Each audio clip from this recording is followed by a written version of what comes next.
موضوع الدرس في احکام النکاح مع الکتابیات سورۃ المائدہ تفسیر ابن کثیر. الحمد للہ رب العالمین والصلاة والسلام علی اشرف الانبیاء وسید المرسلین سیدنا محمد وعلى آلہ واصحابہ اجمعین. اللهم صل على سيدنا محمد وعلى آل سيدنا محمد كما صليت على إبراهيم وعلى آل إبراهيم في العالمين إنك حميد مجيد. أعوذ بالله من الشيطان الرجيم. بسم الله الرحمن الرحيم. اليوم أحل لكم الطيبات وطعام الذين أوتوا الكتاب حل لكم وطعامكم حل لهم والمحصنات من المؤمنات والمحصنات من الذين أوتوا الكتاب من قبلكم إذا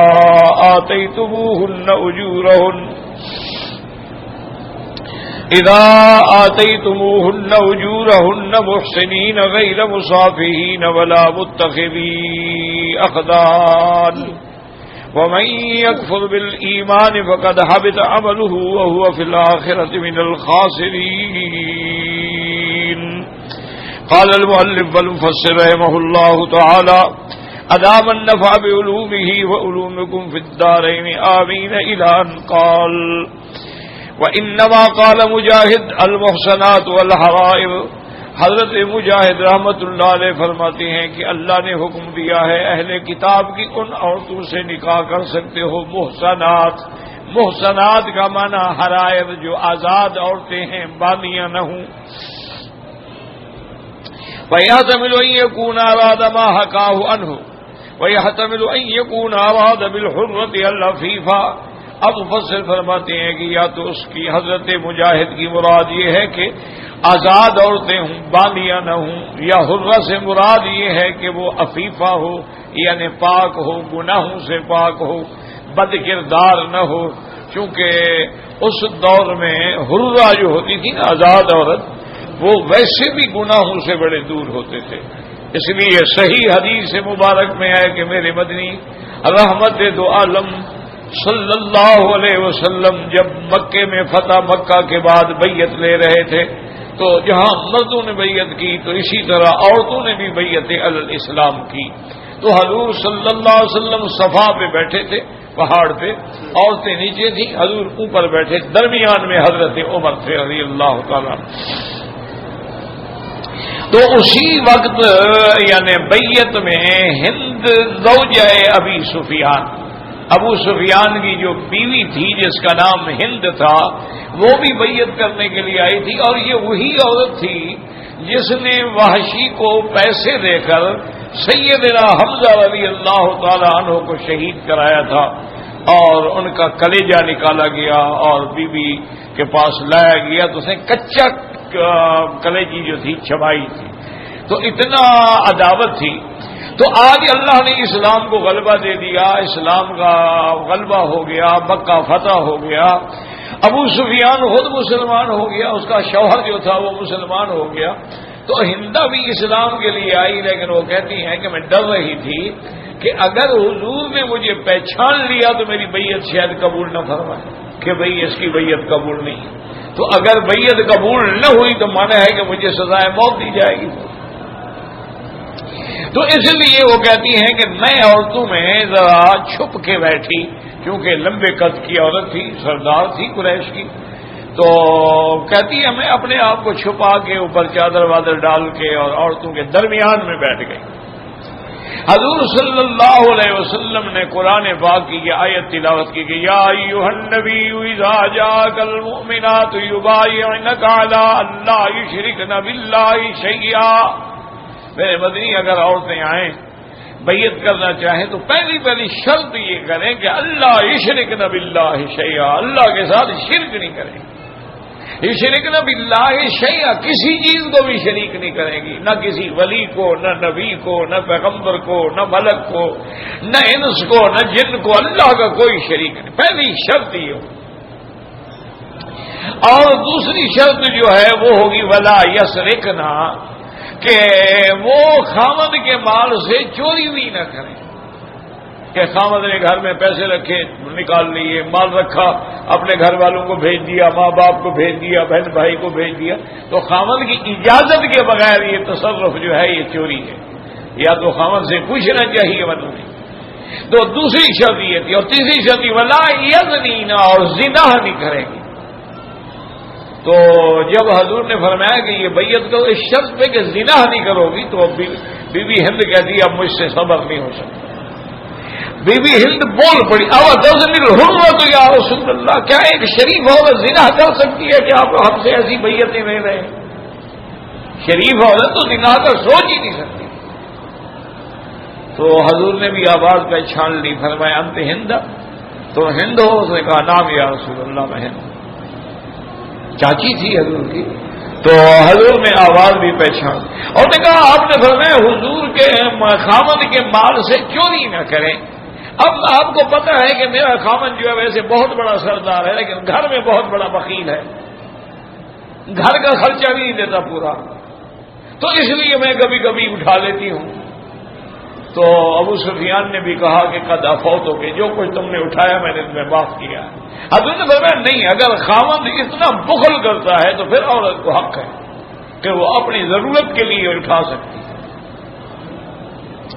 یہ نہیں کہ وہ لوگوں کو دیتے، لیکن یہ تو نہیں نا کہ باہر جا کے تم عیاشیاں کرتے پھرو اور گھر میں روٹی نہ ہو، سالن نہ ہو، گھی نہ ہو، کھانے کی چیز ہی نہ ہو، نعوذ باللہ۔ تو اس لیے اسلام نے اجازت دی ہے کہ اتنی قدر جتنی وہ محتاج ہے خاوند کے مال سے اٹھا سکتی ہے۔ وَلَا يَقْتُلْنَ أَوْلَادَهُنَّ، اور فرمایا کہ یہ بھی وعدہ کرو، بیعت پہ شرط ہے کہ تم اپنی اولادوں کو قتل نہیں کرو گی، کیونکہ زمانے جاہلیت میں عادت تھی نا کہ اگر لڑکی پیدا ہوتی تھی قتل کر دیتے تھے، اور لڑکا ہوتا تھا چھوڑ دیتے تھے۔ تو اسلام میں یہ بھی بیعت، تو جب حضور نے یہ بیعت لی تو انہوں نے کہا حضور آپ ہم سے بیعت لے رہے ہیں، وَلِدْنَا وَرَبَّيْنَا وَقَتَلْتَهُمْ، ہم نے بچے پیدا کیے، جوان بنائے، تم نے بدر میں ان کو ٹکڑے ٹکڑے کر دیا، بیعت آپ ہم سے لے رہے ہیں۔ حضور مسکرا دی صلی اللہ علیہ وسلم، چونکہ چاچی تھی نا وہ تو یہ باتیں کہہ سکتی تھی، اور کسی کی جرت ہے کہ بات کر سکتی۔ اور نے کہا سنا آپ نے وہی بدر میں تم لڑنے آئے تھے کہ حضور پاک لڑنے آئے تھے؟ ان کو اپنی بات تو بھول جاتی۔ حضور پاک نے کبھی کسی کافر کو بھی بغیر کسی وجہ کے قتل نہیں کیا، یاد رکھو، اور اپنی ذات کے لیے تو حضور نے زندگی میں ایک قتل بھی نہیں کیا۔ حتیٰ کہ جب مکہ فتح ہونے لگا حضور نے تو فوراً اعلان کر دیا کہ من دخل المسجد الحرام فلہ امان، جو حرم میں داخل ہو جائے امان، من اغلق بابہ فلہ امان، جو گھر کا دروازہ بند کر لے اس کو امان، من القى السلاح فلہ امان، جو ہتھیار پھینک دے اس کے لیے بھی امان، من دخل دار ابی سفیان فلہ امان، جو ابو سفیان کی گھر کی حویلی میں داخل ہو جائے اس کو امان امان امان کا شکر ہو گیا۔ مکہ تو بغیر جنگ کے فتح ہو گیا، حضور پاک نے تو کبھی کسی سے بدلہ نہیں لیا۔ تو اس لیے بعض علماء فرماتے ہیں کہ حرہ سے مراد بھی عفیفہ ہے، کہ اس عورت سے شادی کرو جو عورت پاک باز ہو، گندی نہ ہو، پلید نہ ہو، بد کردار نہ ہو۔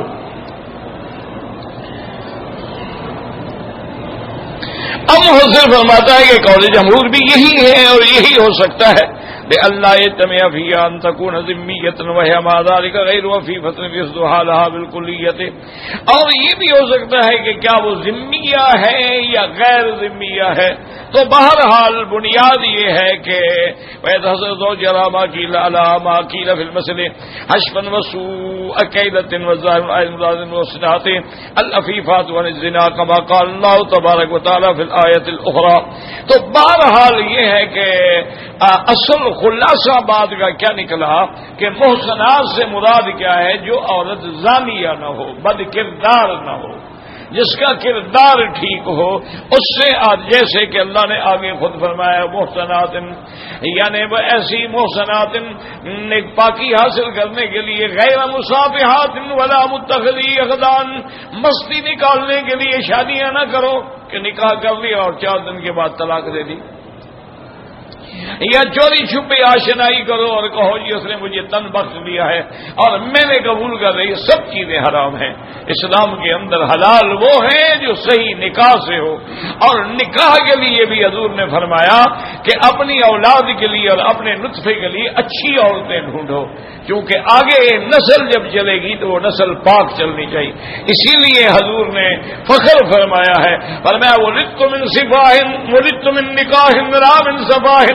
حضور نے فرمایا کہ اللہ نے ملک اسماعیل علیہ السلام سے لے کر میرے خاندان بنی ہاشم تک جہاں میں پیدا ہوا ہوں، جو میرے سلسلہ نسب ہے، اس سارے سلسلے میں کسی عورت نے نکاح نہیں کیا۔ اللہ نے اپنے نبی کے سلسلے کو پاک رکھا ہے۔ تو زنا اتنی بری چیز ہے، اللہ معاف فرمائے۔ اس لیے محاورات علماء میں ہے کہ الزنا یخرج البنا، زنا ایسی بات ہے جو بنیادوں کو ہلا ڈالتی ہے۔ اسی لیے اللہ فرماتے ہیں ولا تقربوا الزنا انہ کان فاحشۃ وساء سبیلا، کہ زنا کے قریب بھی نہ جاؤ، یہ بہت بری بلا ہے اور یہ برا راستہ ہے، اور اس سے ہلاکت کے اسباب پیدا ہوتے ہیں، خاندانوں کے خاندان قتل ہو جاتے ہیں، تباہ ہو جاتے ہیں، برباد ہو جاتے ہیں۔ تو اس لیے بہرحال ایک شرط ہے کہ وہ عورتیں پاکیزہ ہوں۔ ثم اختلف المفسرون والعلماء فی قوله تعالی والمحصنات من الذین اوتوا الکتاب من قبلکم هل يؤم كل كتابية نفيفة سواء كانت حرة أو أمة۔ اب مفسر رحمۃ اللہ علیہ فرماتے ہیں کہ مفسرین کے اندر پھر اختلاف ہے کہ ٹھیک ہے کہ اہل کتاب کی عورت ہو، پاکیزہ ہو، یعنی گندی نہ ہو، لیکن کیا یعنی وہ باندھی ہو یا آزاد ہو؟ حقاء ابن جرير طائفة من السلف ممن فسر المحصن باللفيفة وقيل المراد بأهل الكتاب ها هنا الإسرائيليات وهو مذهب الشافعي۔ ابن جریر رحمۃ اللہ علیہ نے ایک سلف کی جماعت سے نقل فرمایا ہے کہ محصنہ سے مراد یہ ہے کہ وہ عورت پاک باز ہو، عورت گندی نہ ہو، اور اہل کتاب سے مراد کون ہے؟ اسرائیلیات ہیں، چونکہ اہل کتاب جو ہے وہ یہود و نصارہ ہیں۔ وکیل المراد بذالک ذمیات دون الحربیات، کہ ہاں ذمیہ سے شادی تو ہو سکتی ہے، لیکن حربیہ جو کافر آپ سے جنگ لڑ رہا ہے اس کی لڑکی سے نہیں ہو سکتی ہے۔ قوله تعالی قاتل الذین لا یؤمنون باللہ ولا بالیوم الآخر وقد کان عبد الله بن لا التزویج بالنصرانیہ ويقول لا اعلم شرکا اعظم من ان تقول ان ربها عیسی وقد قال اللہ تعالی ولا تنكحوا المشرکات حتى يؤمنا۔ اب مفسر رحمۃ اللہ علیہ فرماتے ہیں کہ حضرت عبداللہ ابن عمر وہ تو فرماتے تھے کہ کسی نصرانی لڑکی سے، عیسائی لڑکی سے نکاح ہو ہی نہیں سکتا۔ وہ فرماتے تھے کہ اللہ نے قرآن میں منع کیا ہے کہ ولا تنکحوا المشرکات حتی یؤمن، مشرکہ شرک والی عورت سے نکاح نہ کرو جب تک ایمان نہ لے آئے۔ تو اس سے بڑا کوئی شرک ہوگا جو عیسیٰ علیہ السلام کو خدا کہتے ہیں؟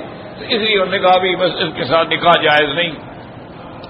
وقال ابن ابي حاتم حدثنا ابي قال حدثنا محمد بن حاتم بن سليمان المؤدب قال حدثنا القاسم بن مالك يعني المزني قال حدثنا اسماعيل بن سميع نبي مالك الغفاري عباس قال نزلت هذه الايه، اللہ کے قرآن کی یہ آیت نازل ہوئی ولا تنكحوا المشركات حتى يؤمنن، مشرکہ لڑکی سے نکاح نہ کرو جب تک ایمان نہ لے آئے۔ قال بھاجر الناس عنهن، لوگ رک گئے حتى نزلت آیت الذی بعدها والمحصنات من الذین اوتوا الکتاب من قبلکم فنکح الناس نساء اہل الکتاب۔ اللہ نے فرمایا کہ ہاں جو اہل کتاب ہیں ان میں جو پاک لڑکیاں ہیں ان سے نکاح جائز ہے۔ وقد تزوج جماعت من الصحابہ من نساء النصارى، بہت سارے صحابہ کی جماعت نے نصارہ کی لڑکیوں سے شادیاں کی ہیں۔ ولم يروا بذلك بأسا اخذا بهذه الآیۃ الکریمہ، کیونکہ اس آیت میں اللہ نے اجازت دی ہے کہ اہل کتاب کی لڑکی سے شادی ہو سکتی ہے، اور اہل کتاب کون ہے؟ یا یہودی یا نصرانی، اور تو کوئی اہل کتاب ہے ہی نہیں۔ والمحصنات من الذين اوتوا الكتاب من قبلكم فجعلوا هذه مخصصة التي في سورة ولا تنكحوا المشركات حتى يؤمنوا ان قيل بدخول الكتابيات في عمومها وإلا فلا بعد بينها وبينها لأن أهل الكتاب قد انفصلوا بذكر من المشركين في غير موضع. اب مفسر رحمۃ اللہ علیہ فرماتی ہیں کہ اللہ نے قرآن میں اہل کتاب کو الگ ذکر کیا ہے اور مشرکین کو الگ ذکر کیا ہے. لم يكن الذين كفروا من أهل الكتاب والمشركين منفكين حتى تأتيهم البينة وقل للذين أوتوا الكتاب والأميين أسلمتم فإن أسلموا فقد اهتدوا. تو اللہ نے جب ان کو اہل کتاب کہا ہے تو ان کی لڑکیوں سے نکاح کرنا جائز ہے. وقوله تعالی اذا آتيتموهن أجورهن أي مهورهن، شرط یہ ہے کہ اہل کتاب کی لڑکی سے بھی اگر نکاح کرو تو اس کو بھی حق المہر دینی ہوگی. اے کما ہن محصنات عفائف وابذلوا لهن المهور عن طيب نفس، جب وہ پاک بھی ہیں شریف بھی ہیں گناہگار بھی نہیں ہیں اور تم ان سے نکاح کرنا چاہتے ہو تو تم بھی خوشی کے ساتھ ان کو حق المہر ادا کرو. وقد افتى جابر بن عبد الله وعمر الشعبي وابراهيم النخعي وحسن البصري بان الرجل اذا نكح امراه فزنت قبل دخوله بها انه يفرق بينهما وطلب علیہما بدلا من المہر رواه ابن جریر عنہم. اسی لیے حضرت جابر بن عبداللہ، حضرت عامر الشعبی، ابراہیم النخعی اور حسن بصری یہ فتویٰ دیتے تھے اذا نکح امرأۃ، آدمی نے اگر کسی عورت سے نکاح کیا لیکن فزنت قبل دخولہ بہا، لیکن ابھی وہ خامند اس کو ملا ہی نہیں، دخولی نہیں، رخصتی نہیں ہوئی اور اس عورت نے کہیں زنا کر دیا، وہ کہتے تھے فوراً اس کو طلاق کراؤ، ان کی تفریق کر دو کہ نکاح کے لیے یہ ضروری ہے کہ وہ پاک ہو گناہگار نہ ہو، تو اس کا تو زنا ثابت ہو گیا. اس کے بعد فرمان اذا آتيتموهن محسنین غیر مسافین متخذی اخدان وکما شرط الاحسان فی النساء وہی العفت من الزنا، جیسے عورتوں میں یہ شرط ہے کہ وہ زانیہ نہ ہو، گناہ سے پاک ہو، اسی طرح مردوں میں بھی یہ شرط ہے کہ اس مرد سے نکاح کریں لڑکی کا جو مرد جو ہے زانی نہ ہو، جو مرد جو ہے بد کردار عیاش شرابی نہ ہو. وَلِهَذَا كَانَ غَيْرَ مُصَافِحِينَ، یعنی مستی نہ نکالنے والے ہوں. وَهُمُ الزُّنَاةُ وَالَّذِينَ لَا يَرْتَدُونَ مَعْصِيَةٍ وَلَا يَرْدُونَ أَنفُسَهُم مَّن جَاءَهُم. فرمایا کہ وہ جو لوگ زانی ہوتے ہیں وہ تو وقتی طور پہ صرف اپنی عیاشی کے لیے عورت کو ملتے ہیں، ایسا نہیں، نکاح ہو تو صحیح معنی میں نکاح ہو. وَلَا مُتَّخِذِي أَخْدَانٍ أَيْ ذَوِي الْأَشِيكَاتِ الَّذِينَ لَا يَفْعَلُونَ إِلَّا مَعَهُنَّ. یا بات یہ ہوتی ہے کہ خفیہ ان سے عشق کرتے ہیں اور پھر انہی کے ساتھ نعوذ باللہ یہ تعلق رکھتے ہیں، وہ بھی حرام ہے. کما تقدم فی شروط النساء سواء. ولہذا ذهب الامام احمد بن حنبل رحمہ اللہ الى ان لا يصير نکاح المرأة البغي حتى تتوب وما زالت كذا لا يصير تزويجها من رجل عفيف وكذلك لا يصير وقت رجل فاجع عفيفة حتى يتوب ويقرأ ما فيه من الزنا والحديث لا ينكح الزاني المجوز الا مثله. اس لیے امام احمد ابن حنبل رحمۃ اللہ علیہ فتویٰ دیتے تھے، آپ فرماتے تھے کہ کسی زانیہ عورت سے، طوائف سے، کسی کنجری سے نکاح مرد کا جائز ہی نہیں ہے جب تک کہ وہ توبہ نہ کرے. ہاں اگر وہ گناہوں سے توبہ کر لے، التائب من الذنب کمن لا ذنب له، توبہ کرنے کے بعد تو گویا کہ گناہ اس کے دھل جاتے ہیں. اور اسی طرح فرمایا ہے کہ کسی مرد فاسق فاجر زانی سے کسی اچھی لڑکی کا نکاح نہ کرو جب تک کہ وہ مرد توبہ نہ کرے اور توبہ بھی سچی ہو، یہ نہ ہو دکھاوے کے لیے توبہ کر لیں. چونکہ حدیث میں آتا ہے کہ لا ينكح الزانی، جس کو زنا کی حد لگ چکی ہے اسے شادی نہ کرو. وقال رضي حدثنا محمد الشاعر قال حدثنا سلمان بن قال حدثنا ابو هلال قتادة عن الحسن قال قال ابن الخطاب رضي الله تعالى قد هممت ان لا ادع احدا نصاب فاحشة في الاسلام ان يتزوج محسنة. حضرت عمر بن خطاب فرماتے تھے میں نے ارادہ کر لیا تھا کہ میں ایک آرڈر جاری کر لوں کہ جس بندے نے زندگی میں کبھی زنا کیا ہے وہ کسی شریف لڑکی سے نکاح ہی نہیں کر سکتا. یعنی ارادہ کیا نا کہ ابھی میں نے آرڈر جاری نہیں کیا تھا. فقال ابی بن کعب بن الشرك آدم من ذلك وقد يقول من اذا تاب. حضرت ابی بن کعب نے کہا امیر المومنین یہ حکم جاری نہ کریں کیونکہ شرک تو زنا سے بھی بڑا گناہ ہے، لیکن اگر کوئی شرک سے توبہ کر لے تو توبہ قبول ہوتی ہے کہ نہیں ہوتی؟ تو ہوتی ہے. اگر وہ بھی توبہ کر لے تو اس کا نکاح بھی ٹھیک ہو جائے گا. ہاں توبہ نہ کرے تو پھر نکاح ٹھیک نہیں ہوگا. وقد يقول ذات مستقصى عندك الزاني لا ينكح الا زانية او مشركة. اللہ نے فرمایا زانی مرد جو ہیں وہ نہیں نکاح کرتے مگر زانیہ سے یا مشرکہ سے، والزانی تو ان کو الا زانی و مشرک، اور اسی طرح جو زانیہ عورتیں ہیں وہ بھی نہیں نکاح کرتی مگر کسی زانی سے یا مشرک سے۔ وحرم ذلک علی المؤمنین، اللہ تبارک و تعالی نے ایمان والوں پہ یہ حرام کر دیا ہے۔ ولہذا کہتا من یکفر بالایمان فقد حبط عمله وهو فی الآخرۃ من الخاسرین۔ ان احکام کے بعد اگر کوئی کفر کرے تو اس کے عمل جو ہے برباد ہو جائیں گے اور وہ گھاٹے والوں میں ہو جائے گا۔ تو اب مسئلہ سمجھ لیں، خلاصہ سمجھ لیں کہ اللہ تبارک و تعالی نے مشرک ہے، ہندو ہے، وثنی ہے، سکھ ہے، مجوسی ہے، آگ پرست ہے، ستاروں کے پوجنے، ان سب کا ذبح کردہ جانور بھی مسلمان کے لیے حرام ہے۔ اگر اہل کتاب ہے، اب اہل کتاب سے کون مراد ہیں؟ جو آسمانی کتابوں پہ ایمان لانے والے ہیں، جیسے یہودی ہے اور نصرانی، ان کا ایمان تورات پہ ہے اور ان کا ایمان انجیل پہ ہے، تو ان کا ذبیحہ جو ہے وہ مسلمان کے لیے حلال ہے۔ وجہ کیا ہے کہ ذبیحے کے اندر بنیادی شرط یہ ہے کہ ذبح کے وقت اللہ کا نام لیا جائے، بسم اللہ اللہ اکبر۔ تو اہل کتاب جو ہے وہ بھی جب جانور ذبح کرتے ہیں تو اللہ کا نام لیتے ہیں، لیکن ہندو ہیں وہ نام نہیں لیتے، وثنی ہیں وہ نام نہیں لیتے، مجوسی ہیں وہ اللہ کا نام نہیں لیتے، یا بعض لوگ بجلی کے کرنٹ سے مارتے ہیں، وہ حرام ہے۔ تو بہرحال اگر اہل کتاب کا ذبیحہ ہے، ذبح کیا ہے، اللہ کا نام لے کے ذبح کیا ہے تو وہ حلال۔ ایک بات یہ ہے۔ دوسری بات یہ ہے کہ ہر مسلمان جو ہے مسلمان اور ایمان والی لڑکی سے نکاح کرے۔ اگر حالات ایسے ہو گئے ہیں کہ ہم یورپ میں ہیں، کسی ایسے ملک میں ہیں کہ جہاں مومنات لڑکیاں ملتی ہی نہیں ہیں ماں سوا یہودی یا نصرانی کے، تو وہاں بھی یہ شرط ہے کہ وہ لڑکی بد کردار نہ ہو، اس لڑکی کا کریکٹر اچھا ہو، تو اہل کتاب کی لڑکی سے نکاح ہو سکتا۔ اور نکاح میں وہی شرائط ہوں گے کہ خطبہ ہوگا، گواہ ہوں گے، حق المہر ہوگی، اور پھر وہ صحیح معنی میں نکاح کرنا چاہے۔ یہ نہ ہو کہ چند دن میں نے گزارنے ہیں بس ٹھیک ہے اس کے بعد چھوڑ کے چلا جاؤں گا، یہ نہیں، یہ نیت ہی نہ کرے، اور نہ ہی صرف اپنی شہوت مٹانے کے لیے کہ بالکل سچے دل سے نکاح کرے۔ تو اہل کتاب کی لڑکی سے بھی نکاح جائز ہے، یعنی یہودی کی لڑکی سے بھی جائز ہے، نصرانی کی لڑکی سے بھی جائز ہے۔ باقی یہ ہے کہ ان کے عقیدے بھی خراب ہو گئے، حضرت عیسیٰ علیہ السلام کو خدا کا بیٹا کہہ دیا، یہودیوں نے حضرت عزیر کو خدا کا بیٹا، لیکن اس کے باوجود بھی وہ اہل کتاب جیسے مسلمان ہیں، قبروں پہ سجدہ کرتے ہیں لیکن ہیں تو پھر بھی مسلمان نہ، غیر اللہ کو پکارتے ہیں، غیر اللہ کی نظر نیازیں دیتے ہیں، پھر بھی مسلمان ہیں۔ تو جس طرح ہمارے عقیدے بگڑ گئے ان کے بھی بگڑ گئے، لیکن وہ اہل کتاب رہیں گے۔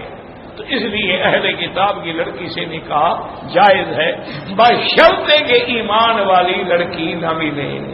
اگر ایمان والی لڑکی ملتی ہو تو پھر کبھی نہ کرے، کیونکہ آگے جا کے اولاد کے لیے بڑے مسائل پیدا ہو جاتے ہیں کہ خامد مسلمان ہے، لڑکی جو ہے وہ یہودی ہے، تو بچے جو پیدا ہوں گے وہ ان کو یہودی بنا دے گی، کیونکہ اس نے تو والدہ کی گود میں تربیت لینی ہے، وہ تو 24 گھنٹے ماں سے سیکھیں گے۔ تو اس لیے ان خطرات کے پیش نظر مجبوری ہو تو ٹھیک ہے، ورنہ نکاح نہ کرے، واللہ عالم۔ ہمارے ساتھی ہیں ولی عبدالرزاق صاحب، ان کے والد فوت ہو گئے، دعا کریں اللہ مغفرت فرمائے اور اللہ ان کے درجات بلند کرے، اور اللہ ان کے پسماندگان کو صبر جمیل عطا فرمائے۔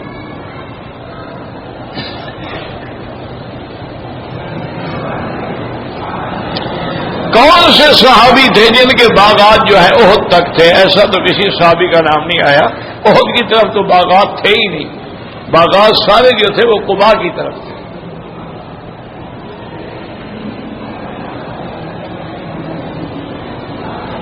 ہم نے پاکستان سے آ کے ایک عمرہ کر لیا ہے، اگر مسجد عائشہ سے عمرہ کیا جائے تو یاد رکھو کہ امام ابو حنیفہ رحمۃ اللہ علیہ اور امام شافعی کے نزدیک 100 عمرہ بھی کرے تو جائز ہے۔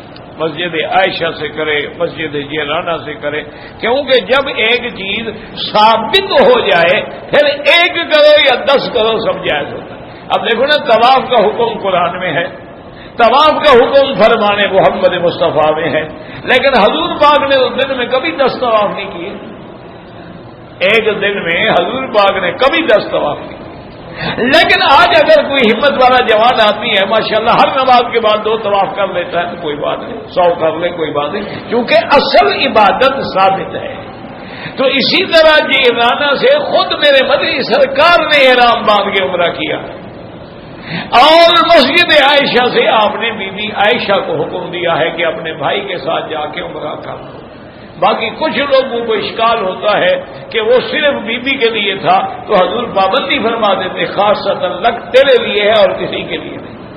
اور بعد میں وہاں سے حضرت عبداللہ ابن عمر اور حضرت عبداللہ ابن زبیر بھی عمرہ رکھا۔ تو اصل مسئلہ یہ ہے کہ اگر مکے میں رہ کے عمرہ کرنا ہے تو حد حرم سے باہر جا کے احرام باندھے گا۔ اب مسجد عائشہ کا نام کیوں لیتے ہیں کہ وہاں حضور کا حکم موجود ہے، جیرانہ کا نام کیوں لیتے ہیں کہ وہاں سے حضور پاک نے خود عمرہ کیا، ورنہ آپ عرفات چلے جائیں احرام باندھ کے آ جائیں، آپ حدیبیہ چلے جائیں احرام باندھ کے آ جائیں، آپ جدے چلے جائیں احرام باندھ کے آ جائیں، عمرہ ٹھیک ہے۔ باقی میرے بھائی بات یہ ہے کہ مکہ مکرمہ اور مدینہ منورہ میں چاروں ائمہ جو ہے نا، امام ابو حنیفہ، امام شافعی، امام مالک، امام احمد بن حنبل رحمت اللہ علیہم کے ماننے والے بھی، ان کی فقہ پہ چلنے والے بھی، ان کی فقہ پڑھنے پڑھانے والے بھی موجود ہیں۔ تو جو آدمی جو فقہ پڑھتا ہے اس کے مطابق وہ بات کرے گا، اس لیے کسی پر تعجب نہ کیا کرے کہ جی فلاں مولوی نے یوں کہہ رہا تھا فلاں یوں کہہ رہا تھا۔ بات یہ ہے کہ جس نے جس فقہ سے فائدہ اٹھایا ہے وہ اسی کے مطابق بات۔ اسی لیے آپ دیکھتے ہیں نا کہ ابن کثیر کتنا بڑا آدمی ہے، لیکن کہتا ہے کہ امام شافعی کے نزدیک یہ حکم یوں ہے اور امام احمد بن حنبل کے نزدیک حکم یوں ہے، کیونکہ ائمہ اربعہ کے بغیر تو گزارا ہی نہیں ہے نا۔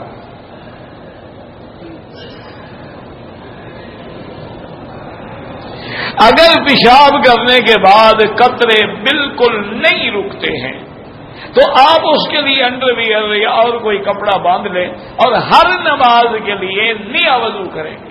مثلا مغرب کے لیے جو وضو کیا ہے آپ نے وہ عشاء تک کافی ہے، نماز پڑھو، طواف کرو، نفل پڑھو۔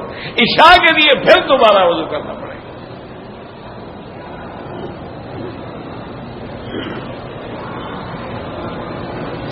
اگر سر پر ٹوپی ہے تو مسح کے لیے بالکل اتار کے مسح کریں گے، ٹوپی پہ کیوں کریں گے؟ ٹوپی ہے تو پٹی تو نہیں باندھی ہوئی، زخم ہو گیا ہے۔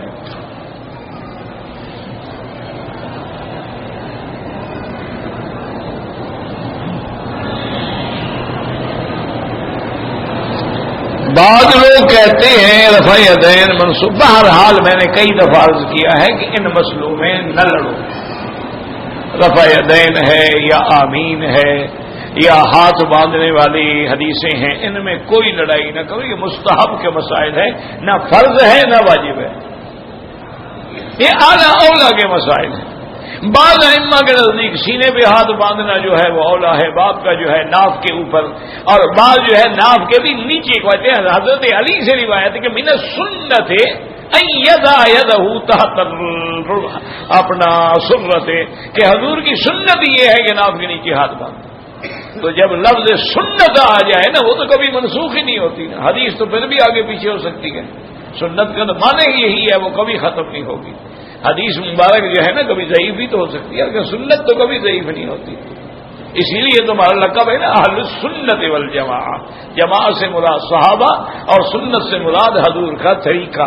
اب دیکھیں نا، ایک ہوتا ہے کہ حدیث تو ہے لیکن ہم اس کو سنت نہیں کہہ سکتے۔ کیا معنی؟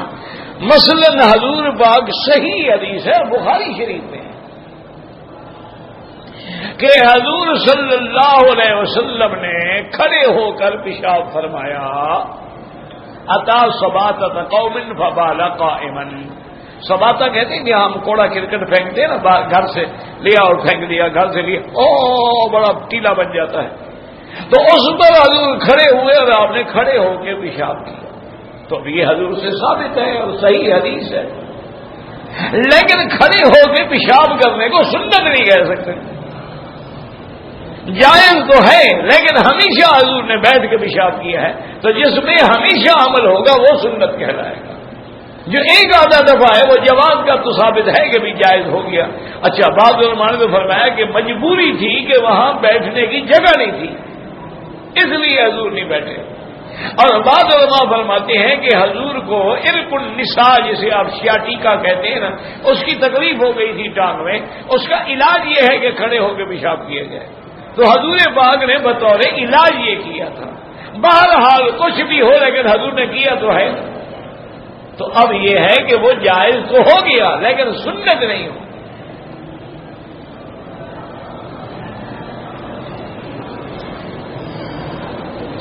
قصر نماز جو مسافر ہیں وہ بھی وطر پڑھیں گے امام ابو حنیفہ رحمۃ اللہ علیہ کے نزدیک, کیونکہ امام صاحب کے نزدیک وطر واجب ہے, لازم پڑھنا ہے.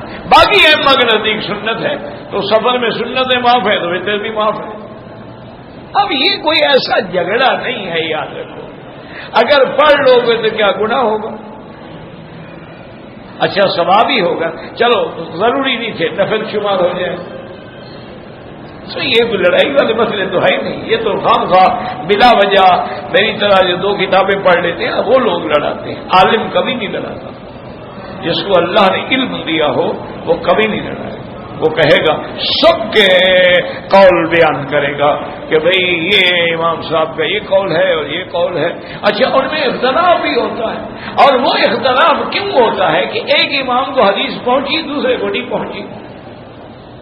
بھائی ٹیلی فون تو نہیں تھا نا اس زمانے میں, پوچھ رہے تھے کہ حضرت یہ حدیث مبارک آپ کو پہنچی ہے. کوئی انٹرنیٹ نہیں تھا, کوئی ای میل نہیں تھا. وہ تو 6 مہینے کا سفر کر کے ایک حدیث پڑھتے تھے.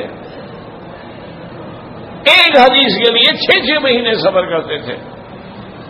تو اس لیے کبھی اختلاف اس لیے ہوتا ہے کہ حدیث تو ٹھیک ہے لیکن فہم میں اختلاف, سمجھنے میں اختلاف ہو گیا.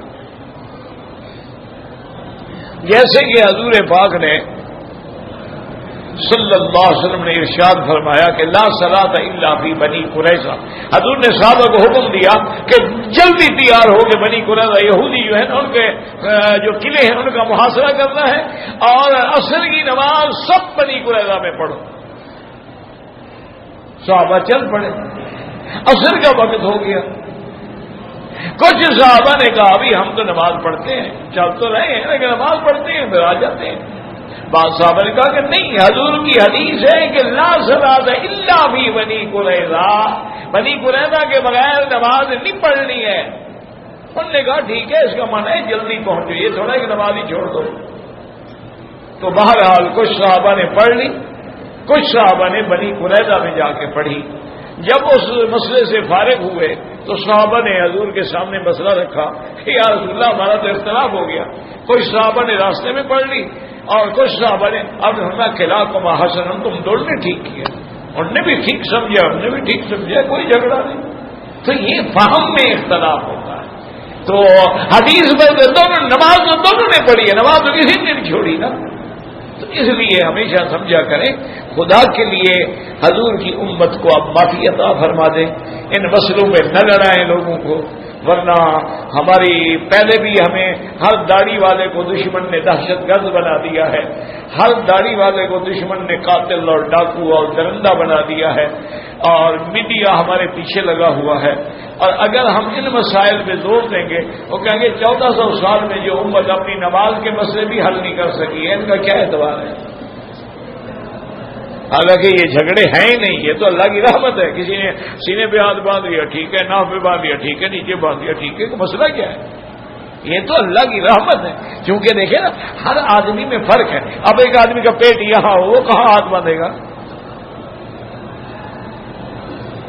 یہ اللہ کی رحمت ہے. خدا کے لیے اس کو جھگڑا نہ بناؤ. اب کہتے ہیں کندھے سے کندھا ملاؤ, بھی کیسے ملاؤ؟ ایک کا قد 6 فٹ ہے, ایک کا 3 فٹ ہے, کیسے ملاؤ؟ اس کے نیچے اینٹیں رکھیں گے. مانا ہے صفیں سیدھی کرو, صف ٹیڑھی نہ ہو. اگر صف ٹیڑھی ہوگی تو اللہ نظر رحمت نہیں فرمائے.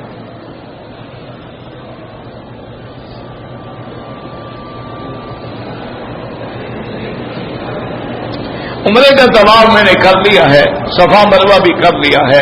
اگر سر مڈانے سے پہلے میں ایک اور طواف کر دوں کوئی حرج نہیں، لیکن سنت یہی ہے کہ پہلے طواف کرو، صفا مروا دوڑو، سر مڈاؤ، پھر آگے نفلی طواف کرتے ہو۔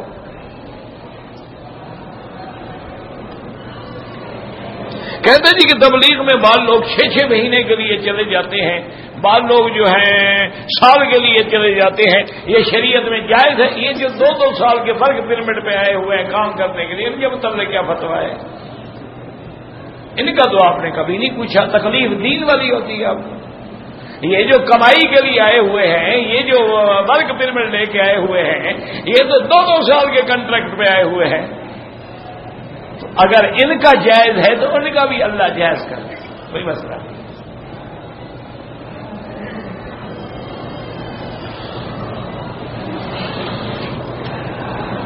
اولاد نرینہ کے لیے سورت یوسف پڑھ کے دعا کیا کرو۔ ہمارا مدرسہ تو پاکستان میں ہے، یہاں تھوڑا ہے۔ نماز جنازے میں 1 سلام پھیرو جائز ہے، 2 پھیرو جائز ہے۔ میں تو لڑانے والا مولوی ہوں ہی نہیں، دونوں طرف بھی جائز ہے، وہ بھی حدیث میں ثابت ہے، 1 سلام بھی ثابت ہے۔ مسجد نبوی میں جو صحیح روایت ہے 1 نماز کا 1000 ملتا ہے، ایک روایت ہے 50,000، لیکن وہ ضعیف ہے۔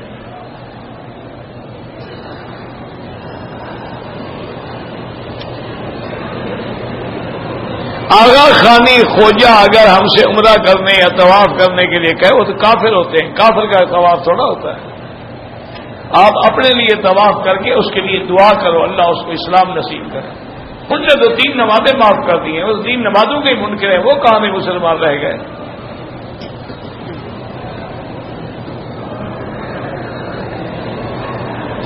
ایک امام نے فرض نماز میں تلاوت کا سجدہ آیا لیکن نہیں کیا، کوئی حرج نہیں۔ یہ تو فقہاء نے مسئلہ لکھا ہے کہ اگر مجمع بہت زیادہ ہو، جیسے عیدین کی نماز ہے، سجدہ تلاوت والی آیت پر بیٹھے امام تو نہ کرے سجدہ، تاکہ لوگوں کی نماز خراب نہ ہو، کوئی فرق نہیں پڑتا۔ حضرت تو امام بعد میں سجدہ کر لے گا، تم بھی بعد میں کر لینا۔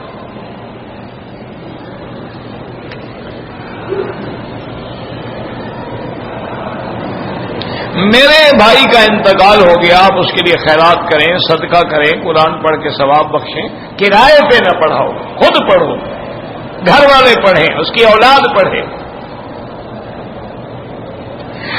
بچیوں کے رشتے نہیں ہوتے تو سورت الرحمان جو ہے نا، وہ بچیاں خود بھی ان کے ماں باپ بھی 3 دفعہ روز سورت الرحمان پڑھ کے دعا کریں، انشاءاللہ 11 دن میں رشتے ہو جائیں۔ انسان کے اندر جن جا سکتا ہے، ہاں جی جا سکتا ہے۔ علاج کیا ہے؟ اللہ کا قرآن، سورۃ البقرہ پڑھ کے دم کرو، پانی پہ دم کر کے پلاؤ، پانی پہ دم کر کے غسل کراؤ، جن نکل جائے گا۔ وراثت میں مرد کے 2 حصے ہیں، لڑکی کا 1 ہے، بیوی کا یا 8واں حصہ ہوگا یا 4تھا ہوگا۔ میرے والد نے میری بہنوں کو ان کا حصہ نہیں دیا، ایک زمین میرے نام کر دی، 2 بھائی بالکل آپ حصہ ادا کریں اور باپ کو جہنم سے چھڑائیں۔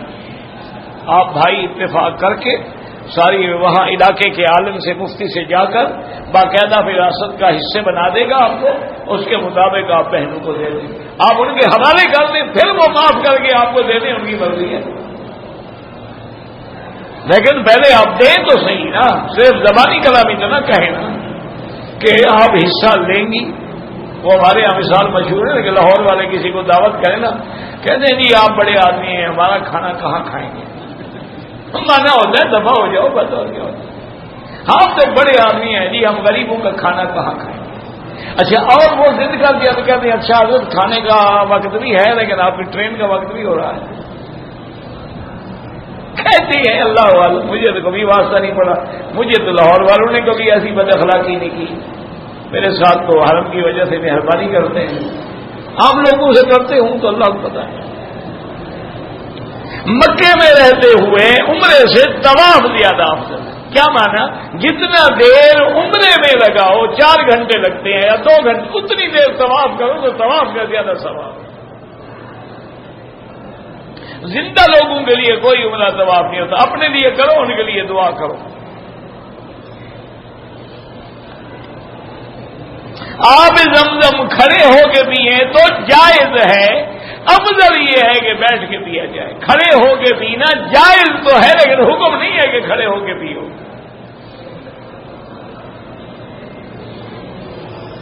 اگر میں ریاض سے آ رہا تھا احرام باندھ کے لیکن میرے کاغذات نہیں تھے ٹھیک, مجھے روک دیا گیا, پکڑ لیا گیا, تو اب آپ کو عمرہ بھی کرنا ہے, ایک بکری دم بھی دینی ہے مکے میں.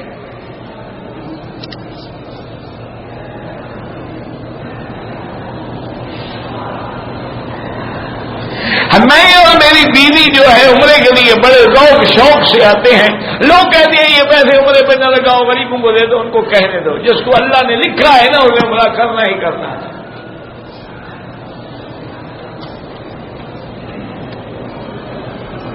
عورتوں کو دیکھنے کے بعد برے خیالات آتے ہیں. لا حول پڑھو, اعوذ باللہ من الشیطان الرجیم پڑھو, لا حول ولا قوت الا باللہ العلی العظیم پڑھو.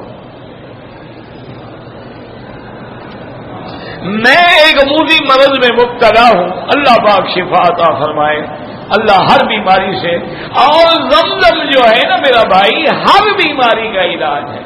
حضور نے فرمایا طعام طعم و شفا و سقم, یہ کھانے کا کھانا ہے اور بیماری کی شفا ہے. اور بلکہ حدیث میں یہ بھی ہے ماء زمزم لما شرب له, زمزم پی کے تم جو بھی دعا کرو گے قبول ہوگی.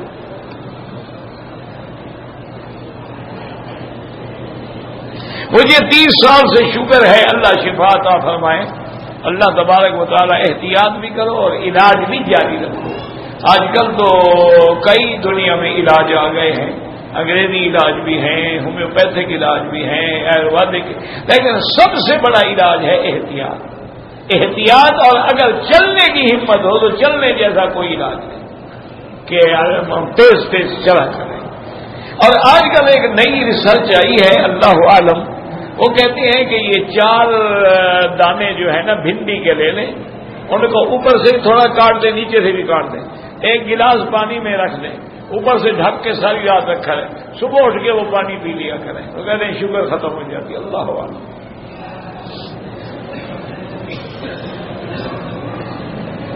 اگر تسبیحات, نفل, درود والدین کو ثواب بخشیں, بالکل بخشیں. ہم نے مدینے سے پیر علی مسجد میں عام لوگوں کے ساتھ ظہر سے نماز ادا کی, پھر ظہر کی نماز امام سے شروع کر دی, اس میں بھی شامل ہو گئے. کوئی غلط نہیں, ٹھیک کیا آپ نے.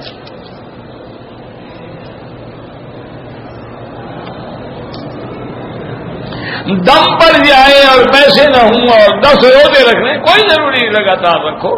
1 دن 2 دن چھوڑ کے پھر رکھ لیا.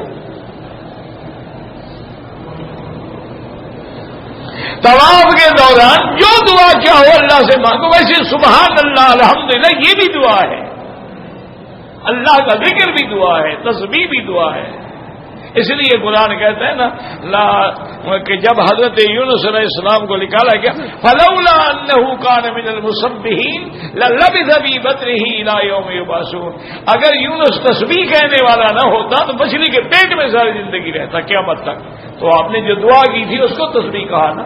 آپ نے تو کہا تھا لا الہ الا انت سبحانک انی کنت من الظالمین. جوتیاں جو ہے صفائی کے وقت اٹھا لیتے ہیں تو کیا کریں, گندگی باقی رکھیں. آپ تھیلی میں ڈال کے اپنے ساتھ رکھو, نہیں اٹھائیں گے.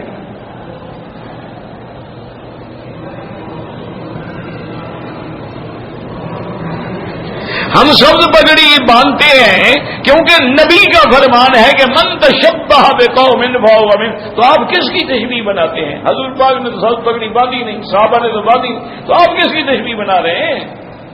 من تشبہ بقوم فہو منہ, ہمارا ایمان ہے, حدیث ہے. حضور نے تو سفید پگڑی باندھی ہے, سفید باندھو.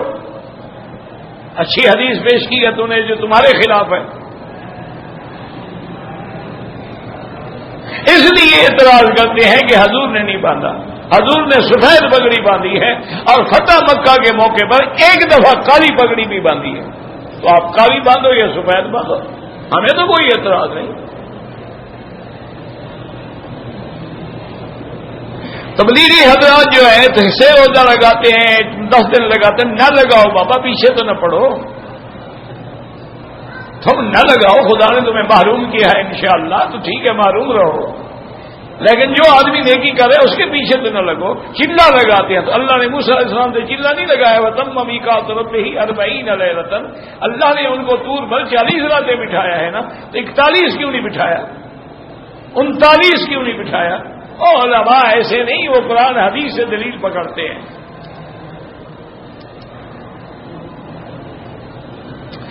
میں طالب العلم ہوں, اللہ مجھے بصیرت اور تفقہ آمین, اللہ سب کو تفقہ بالدین دے.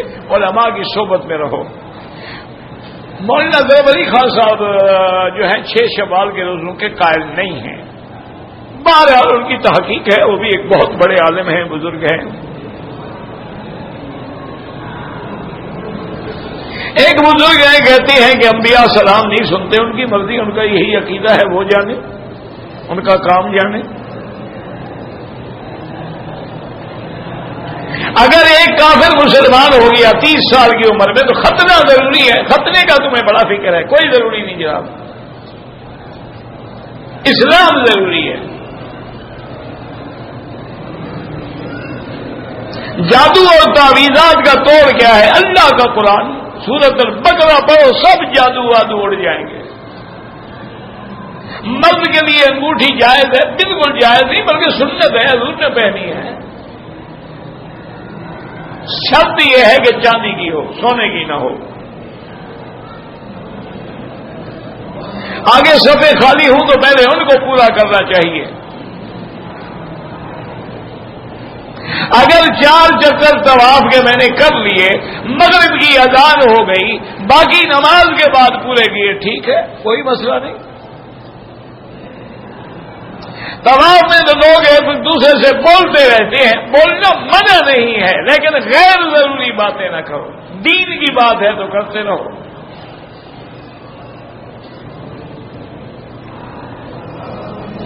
اگر شادیوں میں بینڈ باجے ڈھول ناچ گانے ہوں تو بالکل نہ جائیں, جہاں بدعات ہوں شرکت نہ کریں, اور اس وقت جائیں جب سب کچھ ختم ہو جائے, تاکہ برادری بھی نہ ٹوٹے اور گناہ سے بھی بچ جاؤ. تہجد میں افضل یہ ہے کہ 8 رکعت پڑھی جائے, باقی اللہ جتنا توفیق دے. میرے بڑے بھائی نے پھوپھی کے بیٹے کے ساتھ دودھ پیا ہے. پھوپھی کی چھوٹی بیٹی میرے نکاح میں آ سکتی ہے, تم نے تو دودھ نہیں پیا تو آ سکتی ہے. جس نے دودھ پیا ہے اس کے نکاح میں نہیں, اس کی پورا خاندان نہیں آ سکتا. وہ اس کی ماں بن گئی, اس کی ساری اولاد اس کے بہن بھائی بن گئے. تم نے اگر دودھ نہیں پیا تمہارا کیا قصور ہے؟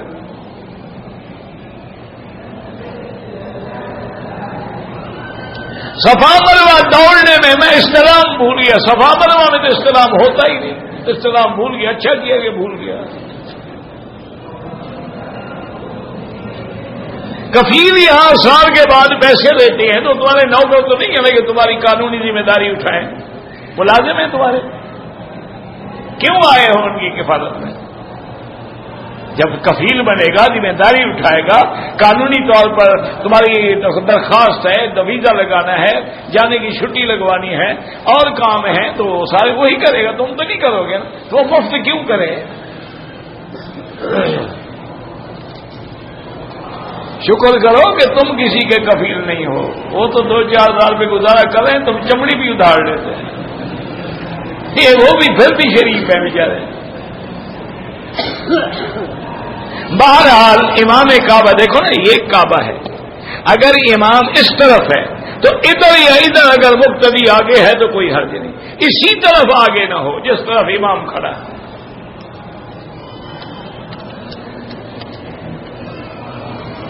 البیک کا کھانا کھا سکتے ہیں, مجھے کیا پتا ہے جی, میں کو پکاتا ہوں یا میں مرغیاں منگواتا ہوں, مجھے کوئی پتا نہیں. اس کے بغیر عمرہ نہیں ہوگا. طواف کے دوران بات چیت کر سکتے ہیں, خدا کے لیے کم از کم طواف میں ہی اللہ کا ذکر کر دو, بعد میں بات چیت کرتے رہنا جیسے جائز ہے.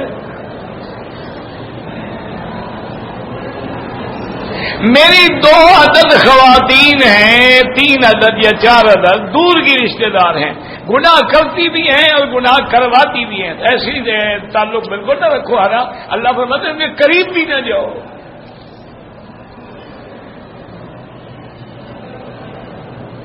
میری والدہ محترمہ کی خواہش ہے کہ مکے کی نماز جمعہ کے ساتھ نماز ادا کریں. پاکستان میں ہے, پاکستان میں بیٹھ کے مکے سے نماز نہیں ہو سکتی. مطلب عمرہ بھی وہیں کر لیا کرو, حج بھی وہیں کر لیا کرو. ٹی وی دیکھ لیا, دوڑنا شروع کر دیا.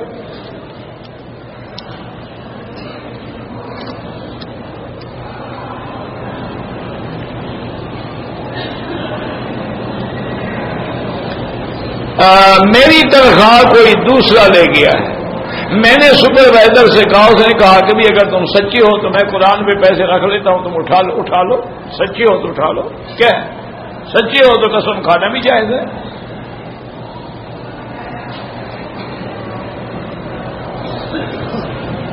عمرے پہ آنے سے جو خرچہ ہو جاتا ہے, سامان کو ہو جاتا ہے, اللہ دے دے گا, فکر نہ کرو. یہ اسراف نہیں ہے.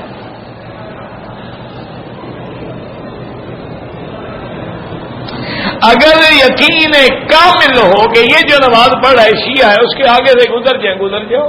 ان کی ویسے ہی نماز نہیں ہوتی, وہ تو دکھانے کے لیے کھڑے ہوتے ہیں. وہ اپنی بات میں پڑھتے ہیں, وہ بڑے پکے ہیں. تمہاری طرح کچے سنی نہیں ہے نا, تم تو سن سے سنی ہو نا.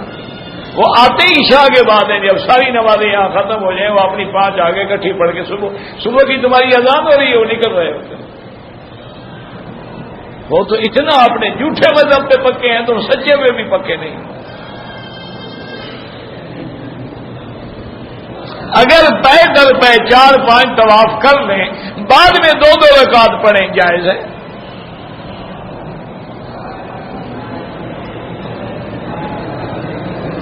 صفا مروا نہیں کیا ہے تو دم پڑ گئی. ہم عمرے کے لیے آئے ہیں, صبح کی نماز جہاں پڑھتے ہیں امام کی داڑھی چھوٹی ہے تو کوئی اور مسجد دیکھ لو. یہاں مسجدوں کی کمی ہے بلا, یا اپنا کسی داڑھی والے کو امام بنا لو. 11ویں کرنا صحیح ہے, 11 دفعہ غلط ہے.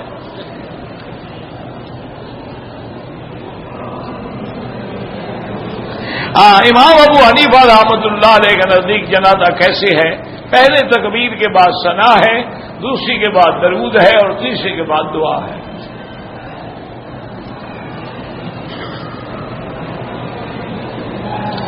فجر کی اذان میں الصلاۃ خیر من النوم صحابہ کے زمانے میں ہو گیا.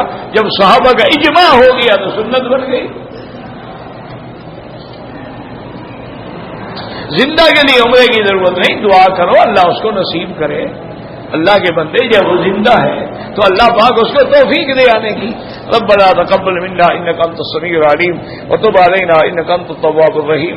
اللهم اجعل لنا وللمسلمين من كل هم فرجا ومن كل ضيق مخرجا ومن كل بلاء عافيا.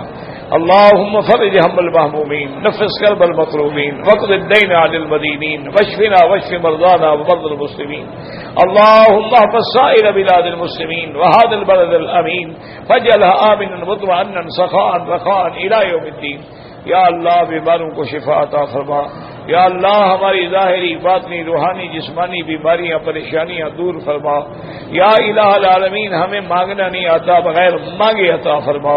یا اللہ بے حیاؤں کو حیا عطا فرما, بے دینوں کو دین عطا فرما, بے اولادوں کو اولاد عطا فرما, جن کی اولادیں ہیں ان کو صالح بنا, بے روزگاروں کو روزگار عطا فرما, جن کے گھروں میں بچیاں ہیں ان کو رشتے نصیب فرما. یا اللہ مسلمان جس ملک میں ہے اس کی جان مال آبرو عزت کی حفاظت فرما. ربنا تقبل منا انك انت السميع العليم وتب علينا انك انت التواب الرحيم. صلی اللہ تعالی علی خیر خلقہ سیدنا محمد وعلى آلہ واصحابہ اجمعین. اللهم صل علی سیدنا محمد وعلى آل سیدنا محمد وبارک وسلم.